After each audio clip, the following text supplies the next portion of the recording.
क्या द्रौपदी मुर्मू जी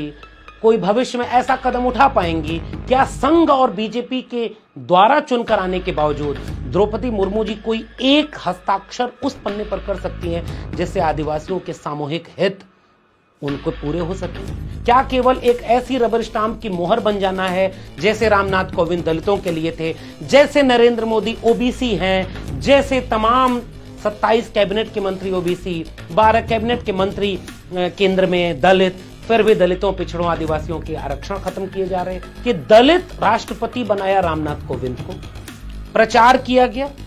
और उसी राष्ट्रपति के रहते हाथरस कांड हुआ, उसी राष्ट्रपति के रहते दलितों पर अत्याचार बढ़ते गए, मूंछ रखने पर जितेंद्र मेघवाल को मारा गया, उत्तराखंड में सुनीता देवी को के हाथ से खाना खाने से इनकार कर दिया गया, दलितों का आरक्षण खत्म किया गया, दलितों पर अन्याय अत्याचार बढ़ते चले गए, कभी राष्ट्रपति ने एक लफ्ज भी नहीं बोला।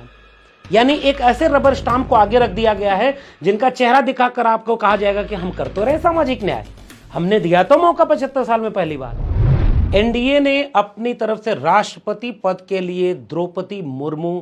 का नाम प्रस्तावित किया है और जो समीकरण बनते दिख रहे हैं उससे ऐसा लग रहा है कि एनडीए अपने प्रत्याशी को विजयी बना करके देश के अगले राष्ट्रपति के तौर पर एक आदिवासी महिला द्रौपदी मुर्मू को पहली बार भारत के राष्ट्रपति बनाने की ओर कदम बढ़ा चुका है। ये खबर बहुत दिलचस्प है इस लिहाज से भी कि आज़ाद भारत के तकरीबन 75 साल बाद इस देश को एक महिला आदिवासी राष्ट्रपति के तौर पर मिलने वाली है। अगर सब कुछ एनडीए के गणित के मुताबिक रहा तो द्रौपदी मुर्मू ही भारत के अगली राष्ट्रपति होने वाली हैं। लेकिन इस पूरे बातचीत के पीछे एक और दृश्य है जो इस देश को सोचना, समझना और जानना चाहिए, क्योंकि इतिहास ये बताता है कि भारतीय जनता पार्टी अपने विचारधारा, अपने दृष्टिकोण को लेकर के बिल्कुल स्पष्ट है।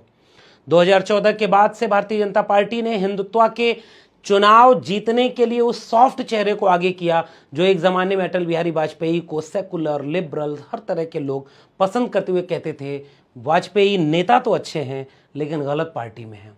भुला दिया जाता था वाजपेयी का नुकीले पत्थरों को समतल करना और तमाम किस्म के धार्मिक राजनीति को उसकी सॉफ्टनेस के लिबास के नीचे, और बाद में उसके बाद लाल कृष्ण आडवाणी और अब नरेंद्र मोदी की राजनीति आपके सामने खड़ी है।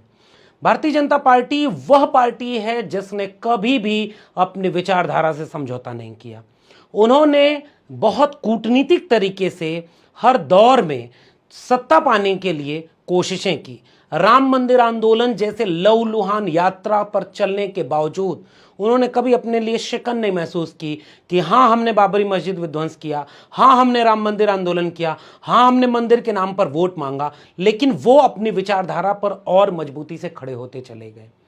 370 हटाना, ट्रिपल तलाक हटाना, एक ऐसा परिदृश्य हमारे आसपास बना। जब मैं ये आपसे बातचीत कर रहा हूँ राष्ट्रपति पद के चुनाव पर, तो उस समय आप गौर करेंगे तो यही पाएंगे कि अगर रोजगार की बात करें युवा तो बीजेपी करेगी 370 की बात, आप कहेंगे महंगाई तो वो कहेंगे ट्रिपल तलाक, आप कहेंगे बेरोजगारी तो वो कहेंगे कश्मीर, आप कहेंगे दवाई तो वो कहेंगे पत्थरबाज, आप कहेंगे शिक्षा तो वो कहेंगे मस्जिद के नीचे मंदिर। इसका मतलब यह है कि बीजेपी निश्चित रूप से स्पष्ट तौर पर अपने एजेंडे पर काम करने वाली पार्टी है। वहीं दूसरी तरफ आप तमाम विपक्षी दलों को देखिए जिन्होंने एक रिटायर्ड संघी बीजेपी के नेता यशवंत सिन्हा को अपना साझा उम्मीदवार घोषित किया है, जबकि बीजेपी ने पहली बार एक दलित, एक आदिवासी महिला को राष्ट्रपति पद के नामांकित किया है। अब इन दोनों को देखिए तो आपको लगेगा कि विचारधारा स्पष्ट है बीजेपी की और विचारधारा के लिहाज से टोटली कंफ्यूज है विपक्ष के सारे दल। 75 साल बाद आप केवल यह निर्णय ले पाते हैं कि संघ का एक व्यक्ति आपको इतना अच्छा लगने लगा कि बीजेपी को हराने के लिए उन्हीं के व्यक्ति को आगे कर रहे हैं।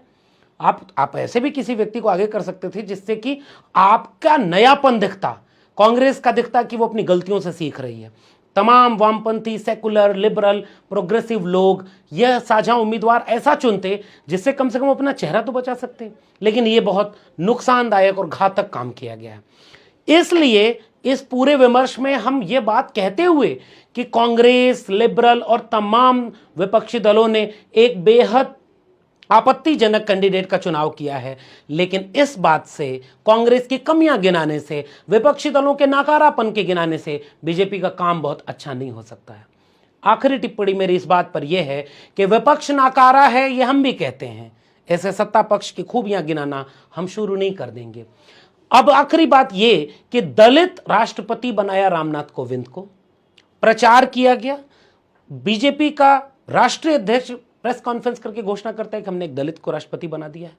और उसी राष्ट्रपति के रहते हाथरस कांड हुआ, उसी राष्ट्रपति के रहते दलितों पर अत्याचार बढ़ते गए, मूछ रखने पर जितेंद्र मेघवाल को मारा गया, उत्तराखंड में सुनीता देवी को के हाथ से खाना खाने से इनकार कर दिया गया, दलितों का आरक्षण खत्म किया गया, दलितों पर अन्याय अत्याचार बढ़ते चले गए, कभी राष्ट्रपति ने एक लफ्ज भी नहीं बोला। यानी उस राष्ट्रपति पद पर बैठे एक बड़े व्यक्ति का दलित होना दलित समाज के साझा हितों के लिए कोई मायने नहीं रखता है। उन्होंने खामोशी से, बेहद शालीनता से वह काम किया जो आरएसएस और बीजेपी चाहती रही है। क्या द्रौपदी मुर्मू जल जंगल जमीन की लड़ाई आदिवासियों की है, उस पर कोई स्टैंड ले पाएंगी? क्या द्रौपदी मुर्मू जी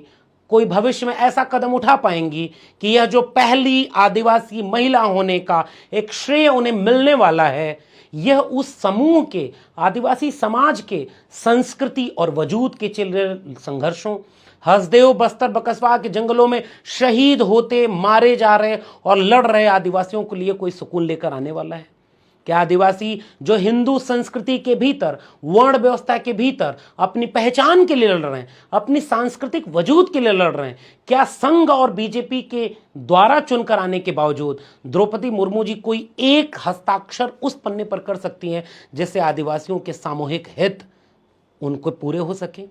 ये कुछ ऐसे प्रश्न हैं जिन पर आने वाले वक्त में विचार होगा कि द्रौपदी मुर्मू जी का राष्ट्रपति बनाया जाना, पहली महिला आदिवासी को राष्ट्रपति बनाया जाना, क्या केवल एक ऐसी रबर स्टाम्प की मोहर बन जाना है जैसे रामनाथ कोविंद दलितों के लिए थे, जैसे नरेंद्र मोदी ओबीसी हैं, जैसे तमाम 27 कैबिनेट के मंत्री ओबीसी, 12 कैबिनेट के मंत्री केंद्र में दलित, फिर भी दलितों, पिछड़ों, आदिवासियों के आरक्षण खत्म किए जा रहे हैं, उनकी सरकारी शिक्षा बेची जा रही है, उनकी सरकारी नौकरी बेची जा रही है, उनके लोगों पर अत्याचार हो रहा है, लेकिन ये सारे नेता प्रतिनिधि कुछ नहीं करते।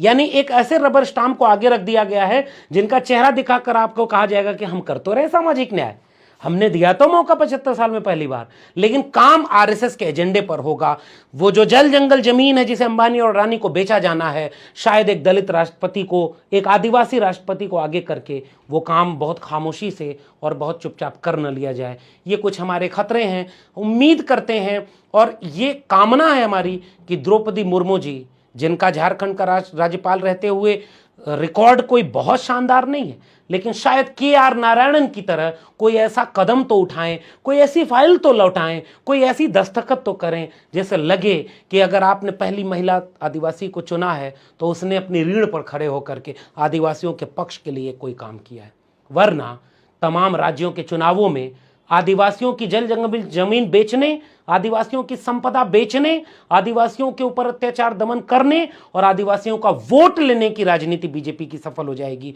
और कुछ आदिवासी लोग इस बात से खुश होकर के बीजेपी को वोट दे भी देंगे कि जो काम 75 साल में नहीं हुआ वो अब हो रहा है। और ये बात भुला दी जाएगी कि एक ऐसी मुहर सामने रख दी गई रामनाथ कोविंद की तरह कि उसके पीछे के अन्याय खामोशी से और बेहद क्रूरतम तरीके से करने में वो कामयाब हो गए।